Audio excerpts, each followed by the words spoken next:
Hello, everyone. Welcome back. Uh, I'm Cormick, otherwise known as Robin Fox, as always. You are watching Ithaca Esports Rocket League coverage. About a half an hour ago, we played our match with our blue team against Midway, which I was casting. I appreciate you if you were there for that, but if not, no worries. Our blue team won 3-0. They only gave up 2 goals. One of them was a kickoff goal in the first second of game one, and the other one was a hasty one towards the end of game three. It was pretty sloppy, but it was not enough to put Midway into the lead, and Ithaca was able to close it out 3-0. So now they're 2-0 on the season. They haven't dropped a game yet so far, which is quite impressive. But the match of the hour this time is going to be our gold squad going up against Post Eagles Purple. And it is going to be quite the exciting matchup, or so I hope. Watching the blue team has been pretty consistent. They've been winning pretty consistently. And watching the gold team, we only have one match to go off of so far, but they lost that match 0-3. So right now for Ithaca, it's been a story of sweep or be swept. So hopefully, we're going to have a closer game. And if not, maybe the sweep goes in our favor this time for gold. But either way, I'm sure it's going to be a fun one to watch. And like I said last stream, I like to be starting a little bit earlier. The match will be beginning at 8 p.m. here. But it is 7:53 at the moment. So I like to give myself a little bit more time, if at all possible, to talk to everyone, make sure everything is set up and going all right. When I was streaming the last match, somebody very kindly in the Twitch chat told me to tweak my game audio a little bit, so I've turned that down during the break. So hopefully that is at a more appropriate level. I appreciate the feedback. Like I've said, I really value that feedback, making sure things can run smoothly, because that's what I want. At the beginning of last match, I was sharing some of the information that Austin, my co-commentator, who, like I said last time, I am missing tonight. Unfortunately, he would help me cast the blue games, but unfortunately, he was feeling a little under the weather this evening. So again, best wishes to him. But he will be hitting the pitch right now, so that's quite exciting. His sickness will not stop him from his love of the game, I should say. It's not going to stop him from playing. So hopefully that doesn't hinder him too much, and he does well out there. But as I was saying, he likes to compile information on the opponents that the blue team is playing, which is always fun. And I feel like I should get into the habit of helping him out and research the team he's going to go up against as well. And you'd think maybe that's what he would start with from a strategic perspective, but he likes to research the Blues' opponents because that's just the type of co-commentator he is. He's always keeping an eye out and wanting to get the best color commentary possible, which I really appreciate. But I think since we're talking about him, maybe I'll share some facts about Austin, because I did not do that last stream when I was talking about the blue roster. But our gold roster here, let me pull up the information. Again, I mentioned this last stream, but I found it quite funny. He sent me a PDF. He's very dedicated to the cause.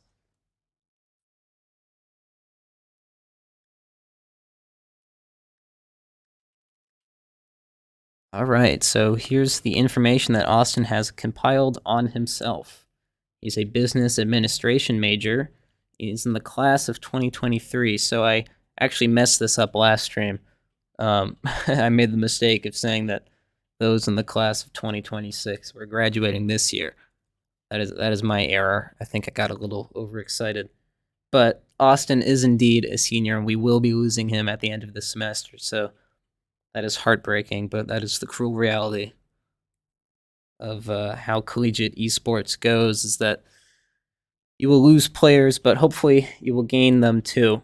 I did note that the other two players on the blue team are both freshmen, so I'm excited to see how Wisley and Tommy will continue to link up as their years go on and seasons pass.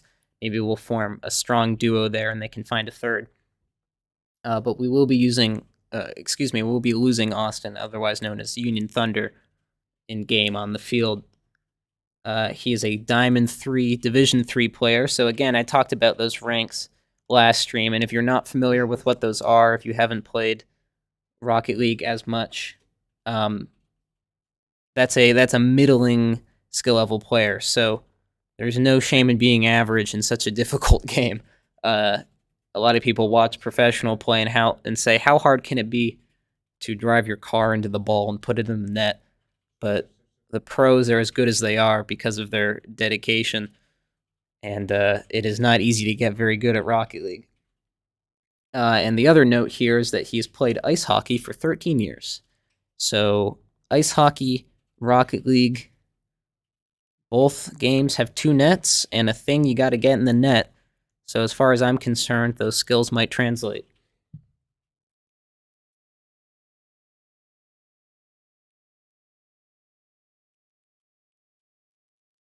Like I was saying last stream, I apologize for some gaps in commentary from time to time, trying to make sure everything is running smoothly, but I appreciate you guys sticking it out. But yeah, we are going to be starting in about, technically it should be 3 minutes if we were in a perfect world, if we were going to start right at 8, but Rocket League does not run like a European train, so there will be a few delays. So probably going to start in about 5 minutes as the players are getting ready. And I think we have confirmation that Ithaca, the gold squad, will be in the blue here, going up against Post Eagles purple. So I've transitioned into the official pregame graphic here. Now, this is not the most important information to have, but it's something I noticed. I was talking about Midway, Blues opponents, had a eagle logo, bird perhaps, and the Post, of course, the Eagles also have an eagle logo. So that's something to note. Maybe both matches will go the same way if there's some consistency among bird colleges, which I don't think there is. Just giving it a few moments here to make sure that we can set up the lobby information, get all the players ready. But coming into this match, as I've said, Austin loves to do research on the blue opponents, but I feel like maybe he should pay a closer eye to the teams that his own team is playing against, Gold, because they might just surprise him. Maybe he can use some of those research skills to give his own team the upper hand rather than bringing information to the art of color commentary, which, don't get me wrong, I do appreciate. But maybe he could collect some info, analyze their weaknesses, find some game replays that he can watch back. I'm imagining him writing up plans on a whiteboard right now, showing it to the team. Maybe it wouldn't be that cinematic, but surely he could figure something out.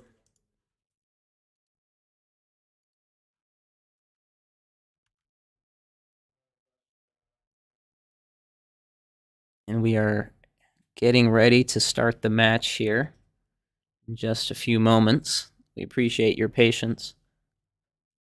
And going into this match, like I was saying earlier, our blue squad and our gold squad are actually in the same division, despite the rank difference between them.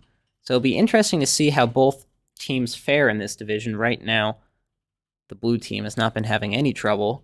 They haven't dropped a game, as I've said. They've been sweeping their competition, but gold has been struggling just a little bit more, being swept themselves. So it's going to be interesting to see how they do. We are getting information with the game prepared here, coming into game 1. Looks like we'll be starting in just a few moments as the players take to the field. And on the professional broadcast, which I watch a lot of, I find it very inspiring. And of course, I like to watch high-level Rocket League. They always do predictions before the match. And I think that's such a fun activity. And yet, it feels wrong to predict when my own college is playing. I feel like maybe I'd be a little bit biased. I'd tend to lean towards Ithaca, as it would turn out. However, something that is nice is that thanks to the NECC, again, that organization that is making collegiate esports happen, these leagues that all of our esports teams are playing in, not just Rocket League. What's nice about them is that you can see the records and the standings of all the teams. So you can take a look and maybe base some predictions off of that. So I know that Midway, according to Peter Wiggin, again, we saw him taking to the field last stream, otherwise known as Elliot. He informed me that Midway had been swept in their previous series as well, but they're all one-goal games, he told me, so not to count Midway out. They were close games, but unfortunately for them, they have not taken a game yet this season in the 2 series they've played. So hopefully for the sake of Midway, they can turn things around as well. But the NECC uses a group based system here rather than a bracket, for example. So teams will be playing up against each other in their groups, regardless of their win or loss ratio. So it's different than something like Swiss or a round robin, where teams will be playing based on their win and loss record, which will produce some different matchups. And I think we are having a little bit of a delay here between our 2 teams. I think we are waiting, perhaps, on the other players. They might have just joined the lobby now. I apologize for the brief delay. But we should be starting up with Game 1 here of Ithaca versus Post in just a few moments, if all goes according to plan. But like I was saying, format is something important to consider. It might just seem like it's in the background of any event, any esports or traditional sports event. Maybe with the World Cup, you have a group system. With March Madness, you have a bracket, for example. And in the world of Rocket League, the professional leagues, the RLCS uses a variety of different systems which they cycle throughout the year, which is always quite the talking point in the community. A lot of fans and players have favorite formats and least favorite formats, and it's always an interesting debate to have. What is the best way to do this so that every team has a fair chance of making a good run? And I think we are about to get ready here with our 2 teams. Again, let me know how the game audio is sounding. But we are going to be jumping into Game 1 here at long last between Ithaca Gold and Post Eagles Purple. Daddy Gort there going up for the ball, nowhere close to it. Neither is Scuzzy Fuzzy 1. That is quite the username. That's going to be a fun one to say throughout the series. Green Thunder here. Some time in the center, otherwise known as Austin, but for the sake of consistency, I'll be using his gamer name. Eddie Gort there. Struggles to make contact off the side wall. Maybe we're seeing a bit of a theme here with both of our Ithaca teams getting a lot of space so far. The Trump fan is there to finish it off. Union Thunder brings it into the center, but it's a double commit from Post that opens up the opportunity there. Put it away in just about the first 30 seconds of Game 1 here. Gold Squad is already pulling into the lead, which so far this season, between their 2 series, they haven't done as often. And I believe in Rocket League, especially in competitive Rocket League, scoring that first goal can be ever so important, not just for mentality, but also looking at the stats. Unless I stand corrected, I believe I heard a stat somewhere that in the RLCS, a team that scores first is 80% likely to win that game. So, of course, it's not everything. There is that 20%. And, of course, these players are not of professional caliber, so anything could happen. But it is important to consider that coming out strong can be very important in the game of Rocket League, regardless of what league or division or skill level you're playing at. And Union Thunder here gets a little bit of contact, but loses the 50. And it seems the biggest difference so far between our two teams on the night is the team play. We saw the blue squad going for a lot of passes, finding each other upfield, and finding each other in the space that Midway allowed. But right now, gold, it seems to be a lot of separate attempts. Excuse me. And that's not necessarily a bad way to go about things, but it's important to change it up. And I've said this a lot, but it's important in the game of Rocket League to keep your opponents guessing, because a lot of attempts, a lot of dribbles, air dribbles, flip resets, passing plays, from the most mechanical to the most straightforward way to put the ball into the net.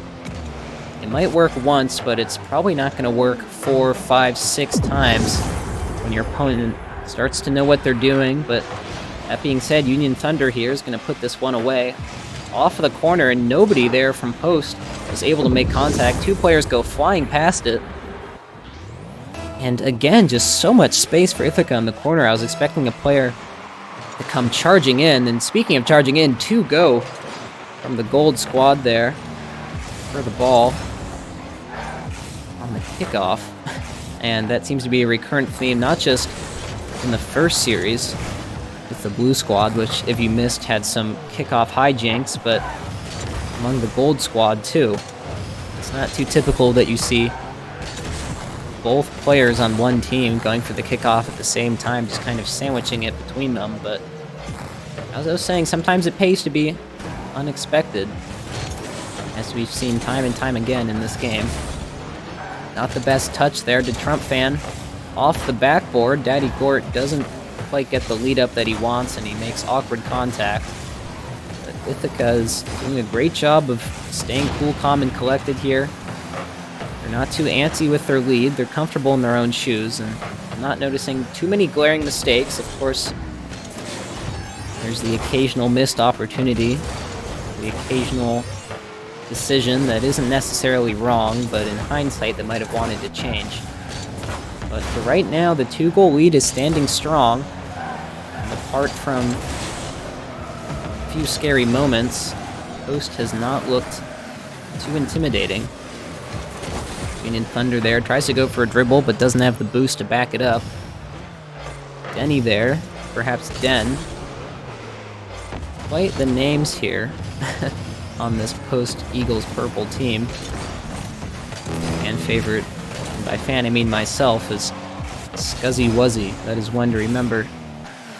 Into the corner here, 2 up. One of them which being a player I haven't mentioned yet, Swish Jojo 1010. Probably not going to be saying the whole name every time. Benny here, taking off the side, 40 seconds left. It's going to be non-dangerous in the corner. Union Thunder actually might be breaking out. Back on the offensive end, but can't get the angle. Time is ticking down here. Post Eagles to come back into this match. They're going to need 2 quick ones. And they're going to have to start pressuring more. They want to get it done. Denny into the center. Daddy Gort there might just put that one away. Great backflip save from Denny, but it's too little, too late. Can't put 2 into the back of the net, and Ithaca, the gold team here, is going to take game 1 in the series.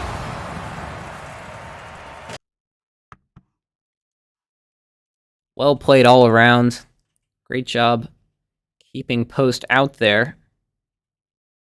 Not letting them capitalize on any mistakes. Again, like I was saying, it's important to consider magnitude of mistake. It's expected, especially in a game as hard as Rocket League, to make errors here and there, but as long as there aren't any glaring mistakes, any blatantly sloppy or uncomfortable touches in front of the net, then at this level, you're most likely going to be okay. Now, of course, there is a lot of room for great individual plays, some highlights that are just hard to save, that are hard to do anything with. But a lot of Rocket League is about staying consistent.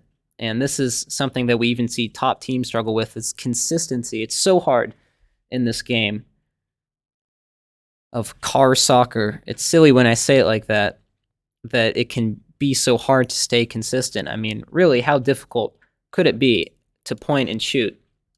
But when every little action that your car takes can be manipulated on a minute level with a slight touch of a key or press of a button, you have to be consistent. And that applies to the mental game, too. Mentality is so important in Rocket League. With only 3 players per team, if only one of your players is not feeling it that day, then it could be a recipe for disaster. As we get ready for Game 2 here, players are loading up into the lobby. And we are starting off, again, Ithaca here, up 1 in the series. And they looked pretty confident, keeping Post from scoring any. Any here might be trying to change that. Not the most powerful touch, but there's an opportunity, a goal line save. From Union, Thunder comes rushing back right at the perfect time. And unless I'm mistaken, was there a substitution that happened here for Post? They could be trying out a 4-man roster. I believe that Swish actually was substituted for a player by the name of Lou. There we see them, Lou Nova 19, XX. And that is peculiar, but it's exciting to see that Post has a game plan like that in place. They have a substitution system worked out. I wonder if it's just between Swish and Lou, or... Oh, no, I'm sorry. My apologies. Swish still is in the game. So, must have been the 3rd player there for Post, though, substituted, unless Lou has been a name change on Steam. I doubt it, though. I think there is probably a substitution. And Lou there is going to put it away. Swish, the player that I thought was no longer on the pitch, is going to prove me wrong and say, hey, I'm still here. Off the undefended backboard, gets the assist for the new player to put it away.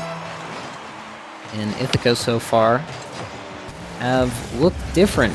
Not as efficient on offense. They've actually been playing a lot of defense so far.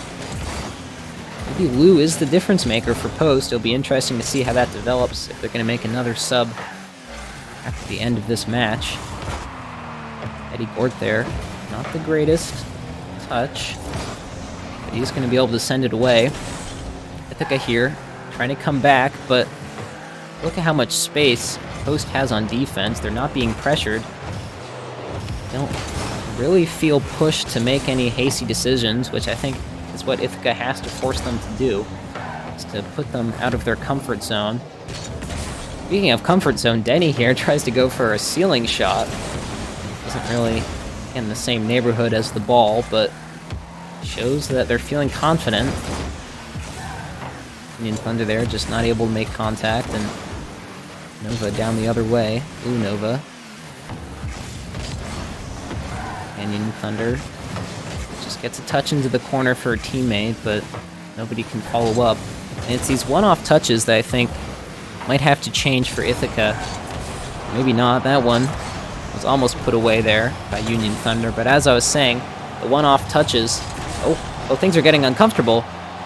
How is this ball not in the net yet? They're clamoring in front. I couldn't even find my words. I'm very surprised that one wasn't a goal after all. The ball was pinging around. It hit off the post. I think Denny or one of the post players just... slowed down in front of the ball and tried to keep that one out. And you would have thought with the amount of time the ball was just sitting there that somebody would have come rushing in, but somehow Post Eagles have stayed alive. And I forget even the thought I was having, because that was such an out-of-left-field moment. I was starting to formulate the sentence that Ithaca had scored, but no. I'm not sure if that was due to mispositioning on the part of our gold team. Maybe they weren't communicating. Maybe all 3 players didn't know that the shot was open. Nobody was around to take it. But either way, Post Eagles purple are gonna walk away with scratches and bruises, but no real damage yet. And oh no, speaking of damage, that one has got to hurt. I don't think that should have found its way in. we're speaking objectively, that one should have been Daddy Gort's. I'm not sure exactly what happened. Maybe he didn't have the boost to reach the ball, but it's going to find itself top bins, upper shelf, in the upper left. Credit to Swish. He had the eye to take that long shot, and he placed it well. But Gort had a lot of time to deal with that one, and he just didn't. And that's what I was talking about. Major versus minor mistakes. That's definitely going to fall into the major category. Letting that ball by. And letting Post get the 2-goal lead. If things don't change, we might see a reverse of what happened in Game 1. A 2-0 shutout for Ithaca, then a 2-0 shutout for Post. That one could be a stuff. It's off the side. Eagles here wanting to make it 3. Into the center, but nobody's there. Daddy Gort can take it away. Just about 30 seconds left. Gort wants to find the net, and he does. Possibly some last-second fireworks here for Ithaca are in the cards. Nice angle there from Gort. He doesn't have to shoot it quickly, especially because there's a Post player flying out in front, anticipating a hard shot on target. The Gort there just plays it low and plays it soft, and it's going to trickle in off the backboard. If somebody's there for the shot, they could be tied up, but no. Gort can't make Lightning strike the same spot twice, and that one's not on target. Blue Nova, the new player, is able to send that one away. And it's looking like, unless something can get started here, the ball stays up. Oh, that double commit is going to be costly, though, for Ithaca, and Post is going to tie it here, 1-1.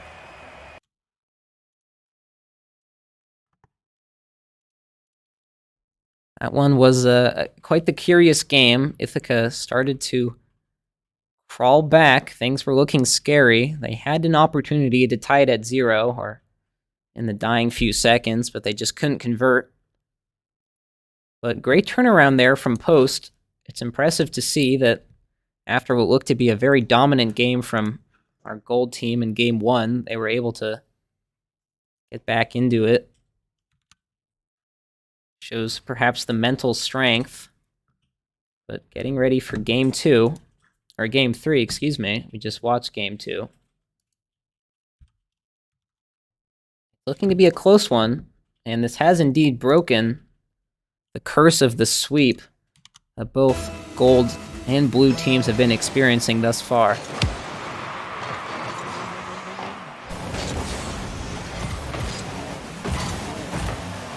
Again, of course, I did modify the audio, so let me know how things are sounding. If you have any feedback at all, I'd love to hear it. Try to check chat as often as possible. And it seems like, if I am correct in that there was a substitution, which I'm pretty sure there was, it can be hard to keep track of all 6 players on the pitch, especially after only seeing 3 of them for one game, but I'm fairly certain there is a substitution, and I'm even more certain that they kept the same roster here for Post going into Game 3. And as I was talking about him, put that one away there. It's a good shot from Denny. First 30 seconds have already come and gone pretty quickly, but Post is going to go up by 1. Daddy Gort there on the respawn gets tangled up in the ball.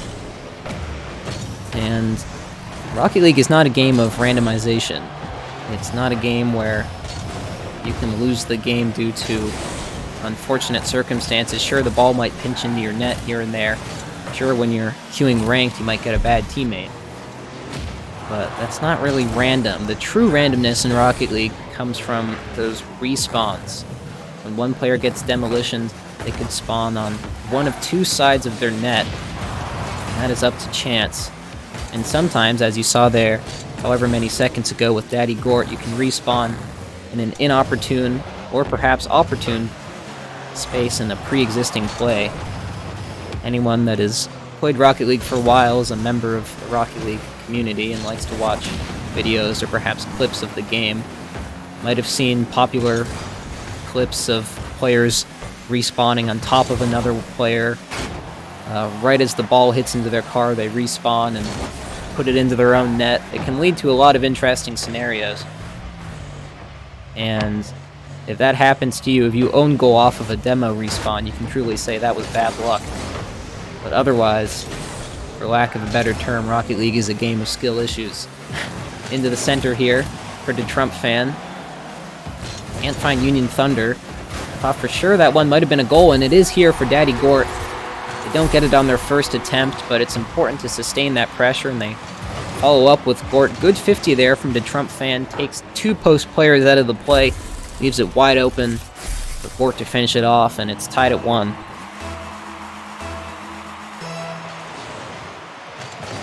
Union Thunder there. You know, I keep talking about kickoffs, but they are the only set piece in Rocket League, and some teams like to strategize. You saw Union Thunder there waiting a little bit as he went for the ball. A lot of players will think, well, if I get to the ball faster than my opponent, I can touch the ball faster. But sometimes it's not always that simple when it comes to winning a 50-50. You saw Union Thunder do at the beginning here. He waited behind the ball, and sometimes that can lead to you actually getting the better touch. Your opponent will hit it into your car, and then you get the last say on its direction. And even still, sometimes, when you have a teammate behind you, it's a good play to direct the ball towards them, even if that means the ball sliding on the kickoff onto your half. So kickoffs can be quite the complex source of strategy. And this one, I'm not really sure if there was any strategy about that play. It's going to roll until it finds its way in. Union Thunder there, a little bit of a doink, and just nobody was back for post Eagles. I'm really confused as to what happened with the rotation. 3 players on the field, and none of them were sitting in front of net, and they're going to be punished for it. Any here? Not the most optimal play. Union Thunder caught on his back, turtling a little bit, as we like to call that. I'm sure you don't need an explanation for why we use that term, but not a great spot to find yourself in. It's hard to move around or stay involved in the play or help your teammates when you're stuck on the roof of your car. Fourth there a little bit awkward. The Trump fan gets a pinch in the corner, but it leaves it open for Denny, who bangs it off the back. Somebody's there. Swish can't quite convert.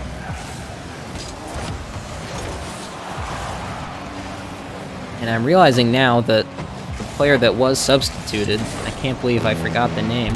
Oh, never mind, we'll get to that later. The game has just been tied up at 2 with exactly a minute on the clock. It was a good setup by Swish. Another post player came flying across, Lou Nova. I thought maybe that was going to be their shot, but ultimately it falls to the third, who was able to put it away. All 3 involved, even if all 3 don't make contact in their own right. And I think maybe, even if it wasn't intentional, that fake, we'll call it, flying across the mouth of the goal, even if you don't touch the ball, it can certainly throw a wrench in the defense. When you're getting ready to defend a ball and suddenly they don't make contact, but Swish here makes strong contact with that ball. Lou Nova, again, just playing disruptor. This time is going to get a touch, sends it upwards right to his teammate, and it's 2-3 all of a sudden for post with 45 seconds left. And they've been pretty strong plays too. I'm not sure Ithaca has really been giving it to them. They haven't been giving them gifts at all. No glaring mistakes like we saw last game with Gort failing to make a simple save. Post, the Eagles have definitely been stepping up, and they've been seizing this game, converting their own goals, making it happen, and they might just reap the rewards here. Off the side for Lou Nova. Gort is able to send it away. Good defense, but they're going to need to convert to good offense, and maybe not even that. Because Swish Jojo is going to put it away here, make it 2 goals, and 10 seconds left. Of course, as I say, it's never impossible, but it is looking difficult for Ithaca, the gold team here, to march back. They might just have to drop this game and think to the future. But as I was saying, I can't believe I didn't recall it earlier. The player that was subbed out was none other than Scuzzy Wuzzy, I believe it was, the name I was so amused by. Now sitting on the bench, but Lou Nova has been putting on a clinic so far. And Ithaca is going to drop this game here. Going to put Post up 2-1 in the series on match point now, threatening Ithaca Gold out of this series.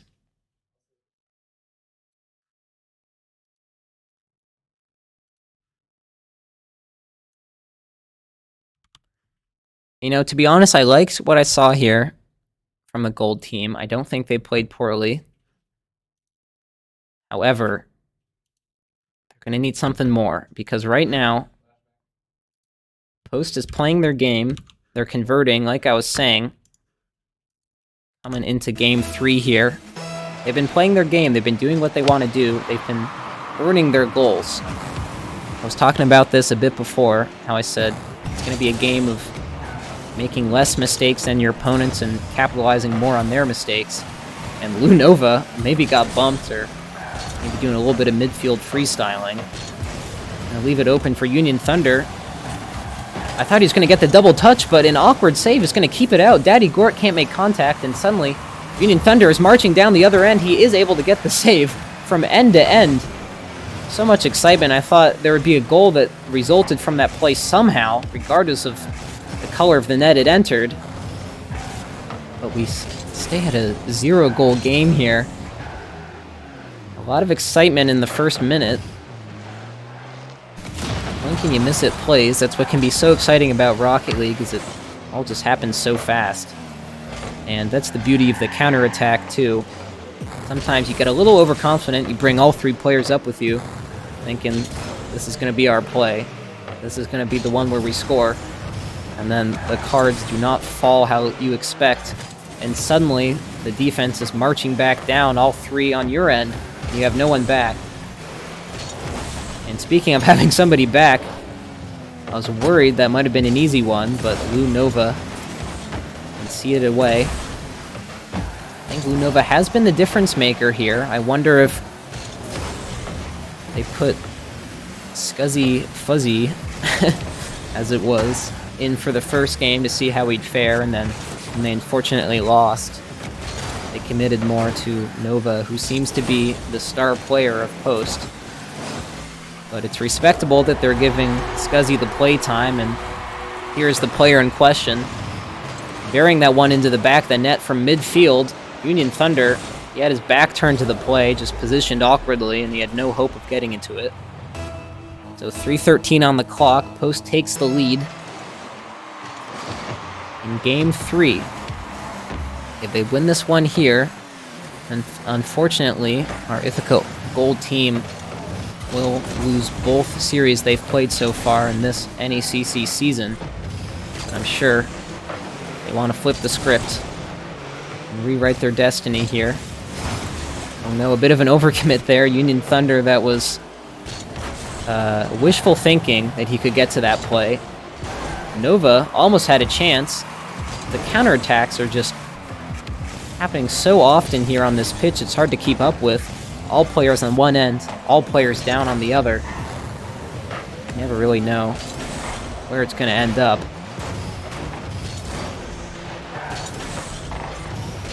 Over there, pinching it off the side. Trump fan is caught a little awkward.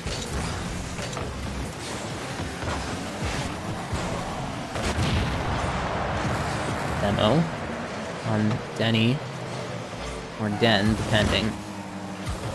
Maybe it'd be a good idea to start looking into how to pronounce these names. And over there, Union Thunder, confident, stood strong on the goal line, didn't even feel like moving. But the double commits are just becoming more and more frequent for Ithaca, and that's a sign that they might be getting nervous. Things might be falling into a state of disarray. It's never a promising sign for any team. Send 2 players for 1 ball when they don't need to. That's not to say that double commits are always purely negative, but Union Thunder here, it's not the prettiest goal, but it's a cheeky touch, and it's going to find its way around the defense. Denny there, I think, actually sent it past his own teammate, and then Thunder can just tap it right in to make it an even game here with 1:28 on the clock. Again, doesn't matter how you score them, as long as you do. You don't have to clip it and put it on your socials for it to count in the long run. You just have to get it into that net.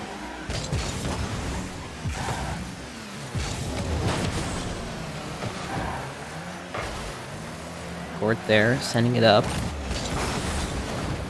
And it can be so hard to finish a thought doing color commentary for a match like this when the ball feels like it's just been everywhere. That one, the Trump fan doesn't make contact, and swish JoJo 10-10 is going to bury that one in the upper left corner. Good turn from Denny here. Hits it off the post, 4-post. The Trump fan can't make contact, and Gord, it's a heroic effort, diving back, but the placement is just too good. And with under a minute left, Ithaca is on their deathbed. They're going to need a lifeline. And that one could be the dagger if it finds its way in. The Trump fan redeems himself, gets the save after failing to make contact on the last play. Going to keep Ithaca in this game. The time is ticking down. They're going to need to start getting desperate. You can play defensive at other times, but now you have to consider you have nothing to lose. This could be the last few seconds of the series if you don't play it well. And Denny here is just going to waste as much time as possible going down the other end. 20 seconds now. Ithaca is going to need to get this ball away from the net quickly. They're piling up on top of each other. Union Thunder is getting desperate. The Trump fan maybe with an opportunity. The backboard has no defense. Gort here with a chance. 3 seconds. 2. It's still alive in front of the net. Nobody is there. And the ball is going to be killed for Post Eagles. They're going to put this one away, and that's going to be the end of the series.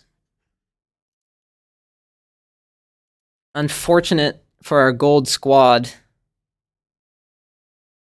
They didn't look ugly, but Post just looked stronger. That's what it comes down to here.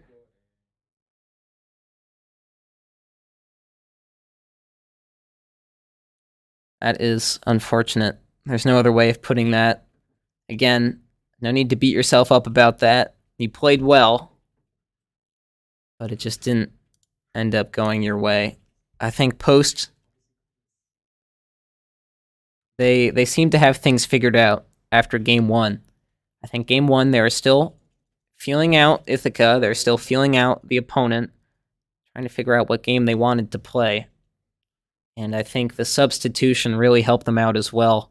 They dropped Scuzzy Fuzzy. I'm forgetting the name now, but whatever it was amusing. And they put in Lou Nova, who was really producing for the Eagles. And I think with that unfortunate loss, we will be wrapping up for the night.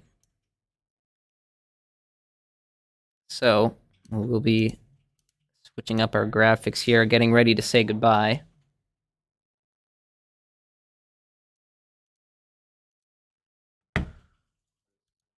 But that one's difficult. You can see on the record now, 2-0 for blue and 0-2 for gold.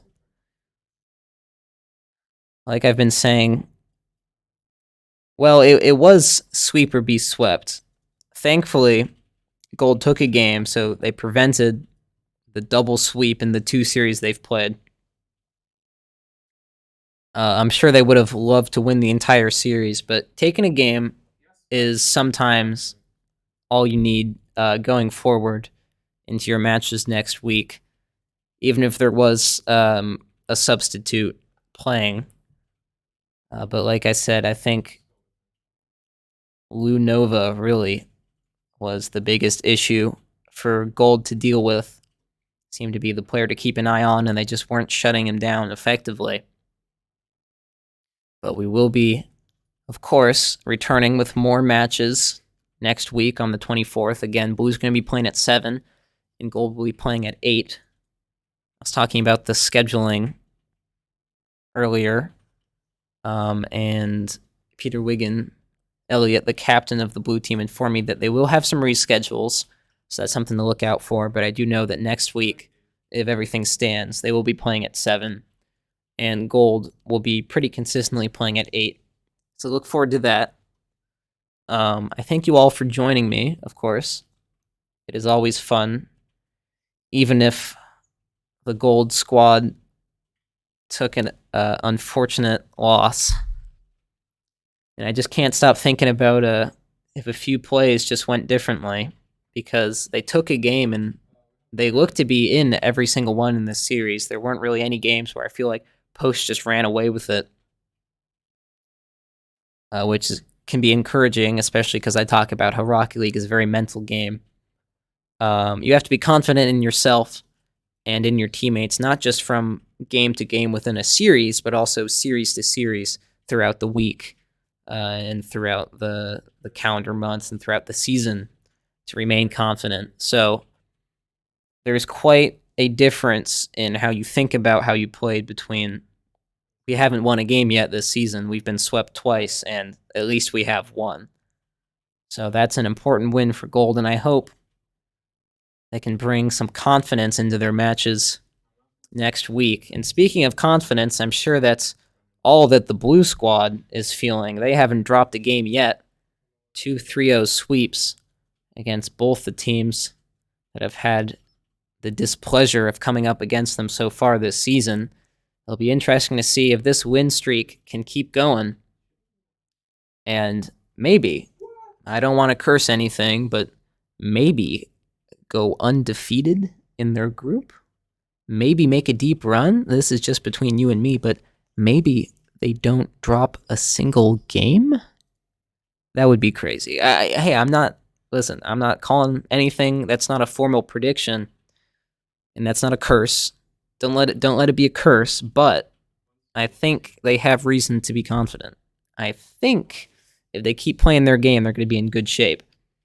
Because as I've been saying, they came down from that higher division where they didn't play as well, and I know that Peter Wiggin was a little disgruntled about that demotion. They want to rank back up and stay where it seems like, based on their win record so far, they belong. So they're going to be proving themselves in this division, maybe trying to work their way back up. So that's going to be an exciting story to see. And hopefully Gold can figure out what might not be working, or if something is working, figure out how they can let that shine moving forward here in this division. But I think that is going to do it for tonight. I thank you all for joining me, and I appreciate any feedback that you've had and the support, of course.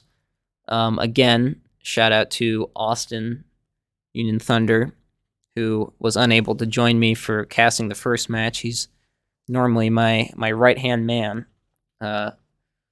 In my biased opinion, the best color commentary there is out there. That's another secret between you and me. But I hope he feels better soon, and hopefully the sickness didn't make that loss too much harder.